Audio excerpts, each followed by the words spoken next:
Oh, yes, sir. We back again. It's that time again for some more conspiracy theories and unexplained mysteries. This video here we about to get into. Before we get into it, real quick, help me unplug some more people out the matrix by hitting that like button. Make sure y'all smash the like button. And if you new, hit that subscribe button and join the fam. All right, that's it. Now let's check the video out. Here we go. Take a look at this spacecraft. It bears a marked resemblance to the Apollo lunar module, the one from which Neil Armstrong took one giant leap for mankind.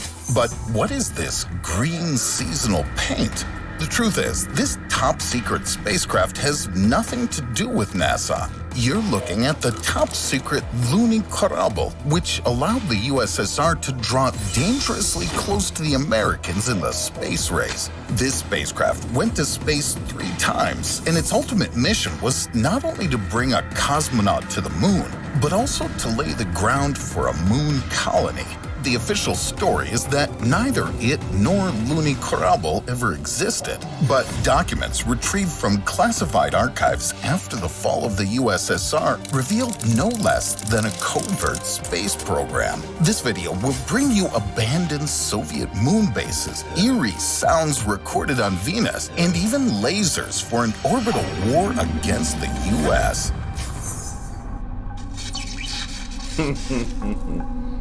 Don't it seem like it's a race for them to get to something? It's something we're all involved in, this race to get up there in space for something. We just ain't been told what it is yet. Secret projects like this were the USSR's hope for winning the space race. How did it come so close to triumph? Archive data confirmed that the Soviet Union had every intention of colonizing another planet. In 1961, a sci-fi movie called Planet of Storms premiered in cinemas. It told the story of brave Soviet explorers who didn't merely land on this planet, but even swam in the ocean there. It was completely in line with the scientific knowledge of Earth's closest neighbor at the time. After all of the 20th century astronomers could discern on Venus was a thick veil of carbon dioxide. They assumed it was hiding vast warm oceans, similar to soda water. But while cinemagoers were applauding the sci-fi picture, they couldn't even imagine it was no longer fiction. By that time, the USSR had launched 2 covert flights to Venus. The first one took place on February the 4th, 1961, and carried the first ever probe for a thorough study of Venus, but its engine shut down unexpectedly, and the spacecraft never flew higher than low Earth orbit. Hesitant about acknowledging the failure, Soviet officials claimed that they were testing some heavy satellite. Luckily, the second launch, which followed in a week, was a success, and it was declared to be humankind's first mission to Venus. The Venera 1 interplanetary probe flew close to Earth's neighbor in May of that same year, but didn't transmit any data because its antennas were overheated. At least. See, this is the stuff that should scare y'all. We don't know what they're working on secretly that we don't know about. You see how this was a surprise to them? They didn't know this was being worked on until it was pretty much launched or getting ready to be launched. But didn't transmit any data because its antennas were overheated. At least, that's what the official version said. In 1965, the Venera 2 probe suffered the same fate, but its twin, Venera 3, safely reached Venus and became the first ever spacecraft to enter the atmosphere of another planet. But the infinitely precious measurements were lost again because of overheating. But even despite these setbacks, Soviet officials continued the program, harboring hopes to find a world to colonize where the USSR's red flag would look especially good.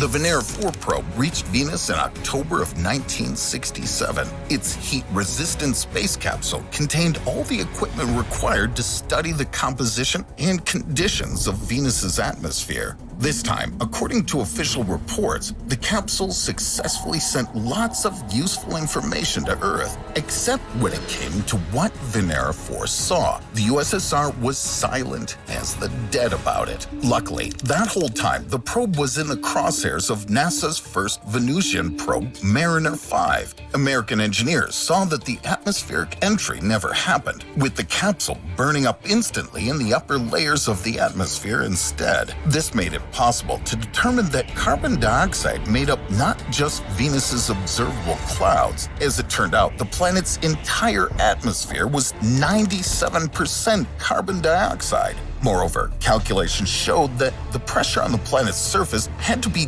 dozens of times higher than on Earth. Soviet scientists must have obtained the same data, so newer spacecraft, Venera 5 and Venera 6, were equipped with sturdy but light capsules made of magnesium-aluminum alloy with braking parachutes. This time, Soviet engineers expected the probe to not just enter the atmosphere, but explore the surface of Venus. But when they received the first data from the capsules in May of 1969, they suspected another failure at first. The equipment seemed to have gone mad. Almost an hour after it entered the atmosphere, it reported the outside temperature at 320 degrees Celsius and the pressure at 26 Earth atmospheres. Combined with sulfuric acid clouds, these hellish conditions burned out the insides of both capsules when they were as high as 20 kilometers above ground. But because both probes sent the same incredible measurements, there could have been no mistake. Venus turned out to be no tropical heaven. It was a real acidic hell. And although the furtive dreams of Soviet colonies on Venus were shattered, reaching the planet's surface was a point of honor and hence the #1 task of the Venera program. But it required time, and the USSR needed any win in the space race as soon as possible.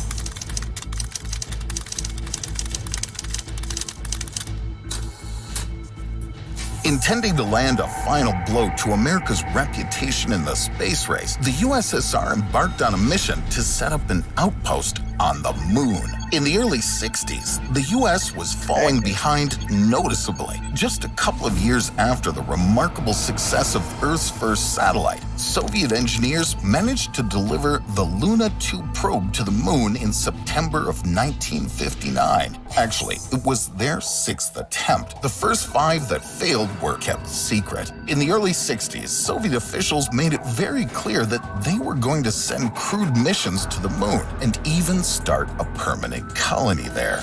Who's funding all of this, bro? Did you hear that? How many they sent? Now, if you've been following us for a minute, you know that sending these space probes, telescopes, whatever, these are expensive. You know what I mean? I ain't trying to count nobody pockets, but sheesh, on the 6th attempt, where are they getting the funds for all this? Send crewed missions to the moon and even start a permanent colony there. The U.S. Department of Defense immediately began to develop the top-secret Project Horizon, focused on constructing a military lunar base. Convinced of the Soviet Union's upper hand in the race, American experts rushed into the decision to deliver nothing more than several cylindric containers to the moon. By December of 1966, they were to become a home for a garrison of 12 American soldiers. All it would take was 150 launches of the yet-to-be-developed Saturn I rockets and $6 billion in spending. Not to mention that most of the solutions to maintain such a base weren't even invented yet. The task was entrusted to engineers from the newly formed NASA. It was they who realized that Project Horizon had no practical point. As early as September 1962, President John Kennedy publicly announced a more modest and achievable goal of sending a human to the moon by the end of the decade. If only NASA knew that, despite their claims, the USSR hadn't even started their lunar program yet. In the early 60s, Sergei Korolev's design bureau focused solely on designing a new super heavy lift rocket, the N-1, which was the main thing that offered hope for crewed moon missions. While satellites and Venera probes were launched on the Molniya rocket, which had a carrying capacity of just 2 tons, the N-1 would make it possible to deliver up to 23.5 tons of payload, that is, 12 times as much. Kennedy's announcement clearly spurred spurred on the USSR, so the authorities ordered Korolev, who hadn't even finished the new rocket, to plan the first Soviet lunar mission. The vehicles involved in it... They gonna get somebody hurt or even worse. You know what I mean? Because at this point, it's not even about getting up there to discover things no more. It's about the competition of the race, who can get there first or get this accomplished first.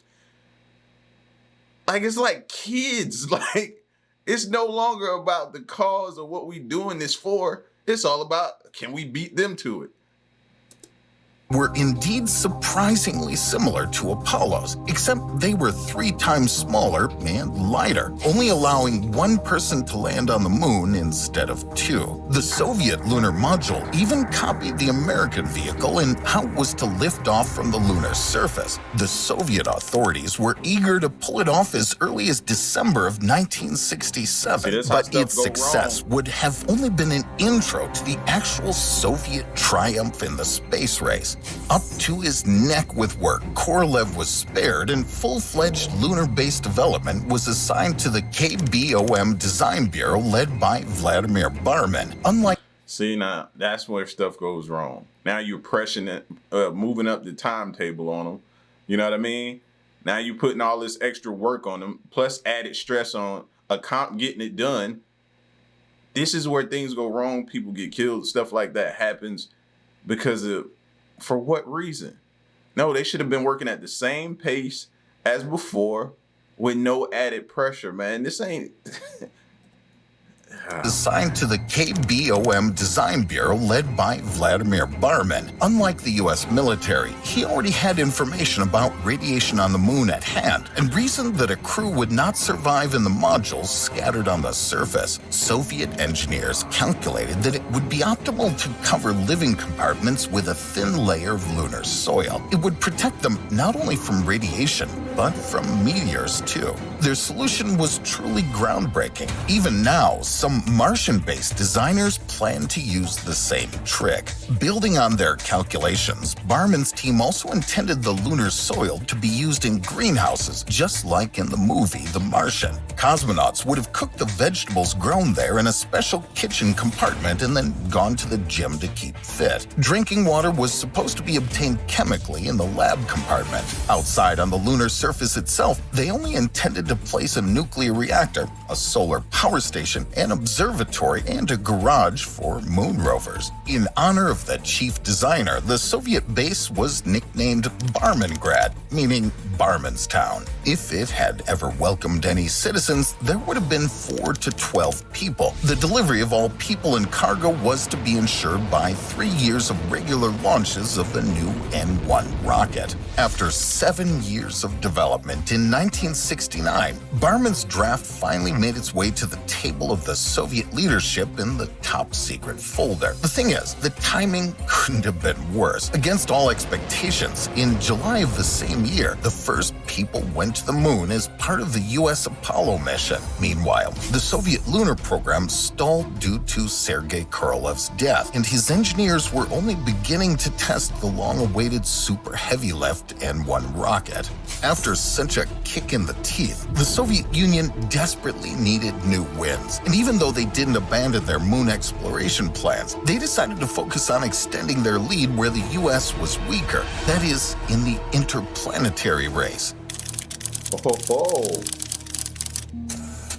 Soviet engineers were tasked with exploring Venus and obtaining first-ever records from the surface of another world at all costs. So, as early as August the 17th, 1970, the USSR launched the Venera 7 mission, which was classified just like its predecessors and was very unlike them in everything else. Its orbital module was cleared of almost all equipment to protect the capsule from Venus's hellish climate. This time, it was made of titanium and ceramics, with designers expecting the pressure of 180 atmospheres, which is what an underwater vessel is subjected to on Earth when it reaches a depth of around 2 kilometers. The capsule's thick shell protected only a few critical detectors and a heavy-duty acrylic glass fiber parachute that could withstand a temperature of up to 530 degrees Celsius. But even with such elaborate precautions, Soviet engineers weren't sure if the vehicle would win the battle with the infernal planet. On December the 15th, 1970, the capsule entered the atmosphere. As soon as it did,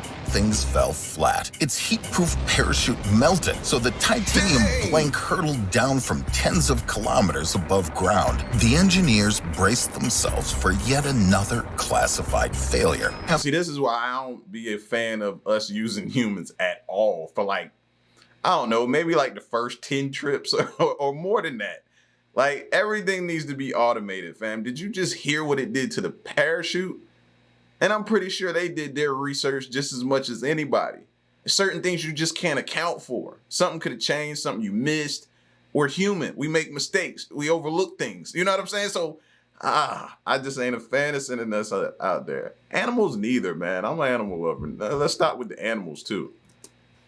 The engineers braced themselves for yet another classified failure. After all, no probe would have survived such a crash if it happened on Earth. But oh, the irony. On Venus, the landing was softened by the hellishly thick atmosphere. The capsule of Venera 7 crashed into the planet's surface at a speed of only 60 kilometers per hour. It was basically an unremarkable traffic accident. The capsule became the first terrestrial vehicle to send data from another planet's surface and continued to do so for an entire 23 minutes. But even despite the mission's success, the Soviet Union kept its results under wraps for a whole month. It wasn't until January of 1971 that the world learned Venus's surface had a pressure of 90 atmospheres and a temperature of 475 degrees Celsius. It's as hot as the inside of an industrial furnace. But the next secret Soviet mission, Venera 8, which took place on July the 22nd, 1972, showed that the Venusian furnace had enough light to take a photo. Moreover, the probe discovered a light wind on the planet's surface, the sound of which could be recorded. Soviet engineers entered a desperate race with time as NASA declared its intentions to send the Viking missions to Mars in order to take first-ever photos of another planet.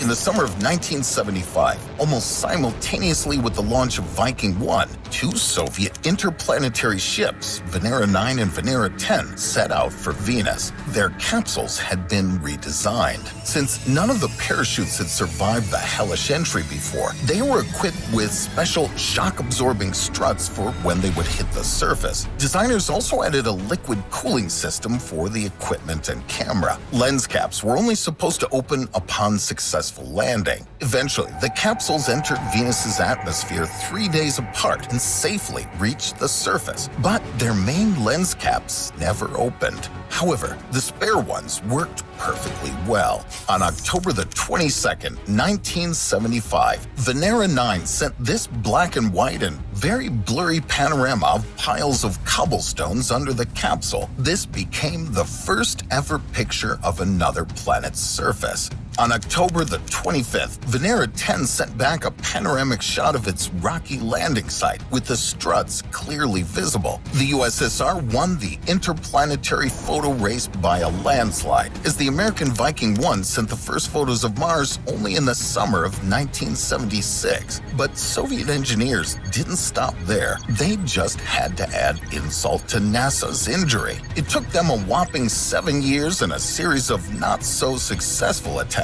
but in March of 1982, Venera 13 and Venera 14 capsules sent back the first and only panoramas of Venus' surface in color. Those came with a sound recording to ensure full immersion into this eerie acid yellow landscape. Listen carefully. This is what hell sounds like.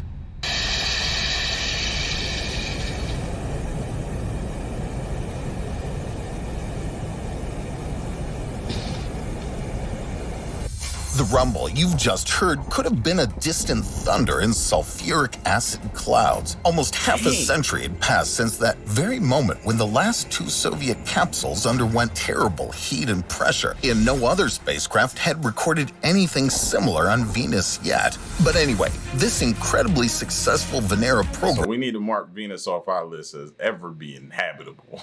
You know what I mean? At least in our lifetime, fam. No. That sounded like you were in an oven, and it just, I don't know, man. It just sounded bad. It sounded like you were in an oven with acid. Like in an oven with acid, and it was everywhere. It was everywhere. No, that's not for us. That planet's not for us. Similar on Venus yet. But anyway, this incredibly successful Venera program was conceived rather as an addition to the main achievement, defeating the United States in the space race near Earth. What happened to the Soviet lunar base then? Good question. Declassified documents have revealed incredible facts about the abandoned base Zvezda and the USSR's space weapons. In 1982, the same year when the Venera capsules sent color photos and audio recordings to Earth, the Soviet Luny Korabl lands on the moon in complete secrecy. It carries no people yet. It opens its doors to release a 3-ton moon rover, which drives out onto the surface and lowers a mysterious cylinder measuring 3.6 by 6 meters. It also has wheels and soon drives away from the landing site. The cylinder finds a spot where the lunar soil is the most yieldable and starts spinning. Its surface, with spiral blades, turns it into one giant horizontal drill. This miracle of Soviet engineering is nothing but a unique self-digging habitat. After 4.5 hours of drilling, it stops a couple of meters into the ground and is now ready to lodge 3 people. They arrive on the moon a few months later. By 1985, the Soviet lunar base Zvezda comprised as many as 9 modules with all the necessities, just like Barman planned: solar panels, a nuclear reactor, water and oxygen generators, and science labs. The base crew of 6 goes on rotation once a year. But within a few years, the Soviet base Zvezda, with a total weight of 130 tons and a cost of $80 billion, is destined to become the most expensive abandoned facility in the history of humankind. You see, I told y'all in the beginning I was wondering where they got this money from. Did you see the ticket on all of that? while the design of the lunar base is a success, the Soviet Union has enormous problems with the key element of the entire program, without which it cannot exist. Since 1969, the N-1 super heavy lift rocket was tested 4 times, and every single test ended in a catastrophe. Poorly designed filling pipes caused fuel to spill right onto the red-hot first stage at the very start, triggering a powerful explosion. Naturally, these failures were kept under wraps, and all the attempts to fix N-1 failed. It all ended with the new chief designer of the space program, Valentin Glushko, closing the N-1 project in 1974. In its place, engineers started developing a new super heavy lift launch vehicle. Vulcan could carry almost twice as much weight as N-1. The Vulcan rocket could deliver 43 tons of payload to the moon at once. This meant that only 4 launches would be needed as part of the Zvezda base construction. According to official data, only 2 of those took place and had completely different tasks. Declassified documents only mention the Zvezda lunar base project. But what if its implementation turned out to be such a failure that it was covered up with extreme thoroughness? What if the thwarted rocket launches left Zvezda's inhabitants without sustenance, turning it into the first space tomb in history, several feet under a thick layer of lunar soil? It might well be true, given that the USSR managed to develop a weapon for space wars with the United States, and the data about it hasn't been fully declassified yet.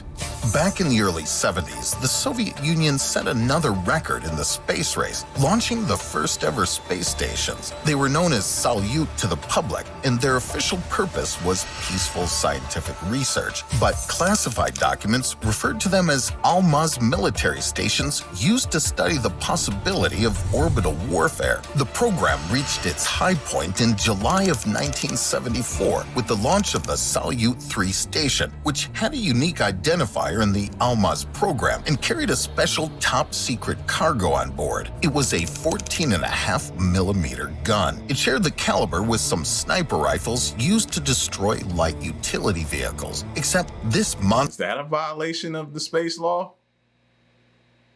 I'm still trying to figure that whole space law thing out. What's a violation and what's not? You know what I mean?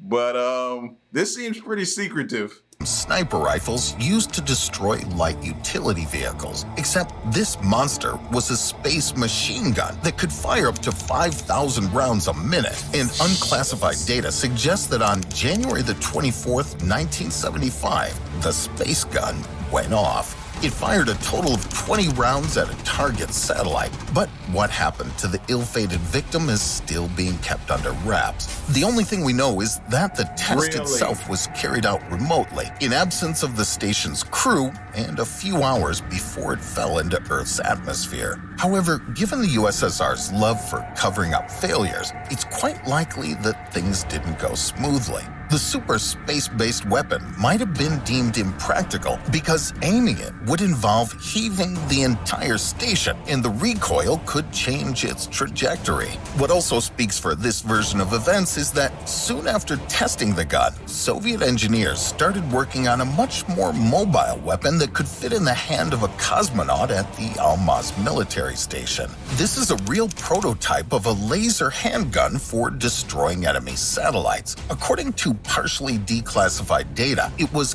Are y'all seeing this?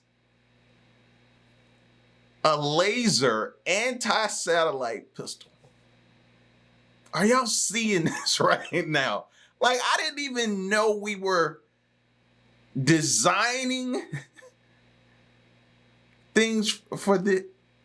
My mind is just completely blown right now, bro. This is crazy.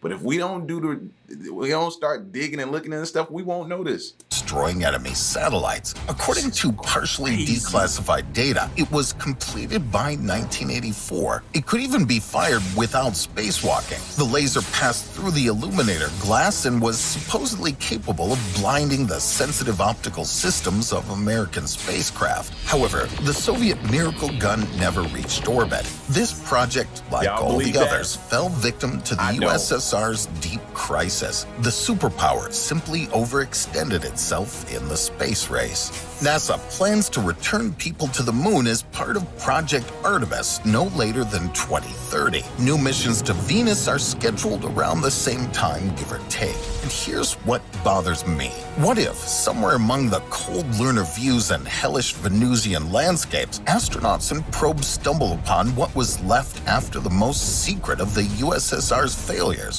What or whom will we meet there after 50 years? What? Whom? Will we be attacked? These are all questions I have now after hearing all this information. You cannot trust them. This is insane, bro. Did y'all know they were making like satellite weapons other than what we saw in that video talking about space law? And I got to go back now to look to see when that actually took place. And was this stuff we're hearing about today, was that before the law or after? I need to know this stuff now. But wow, that's just crazy information to learn. Listen, man, y'all get at me in the comment section and let me know what you thought of this video, bro. Mind blowing. Leave a like before you roll out so we can unplug them. More people, get them on our side, out the matrix. It's your boy L. Till next one, I'm gone. Peace.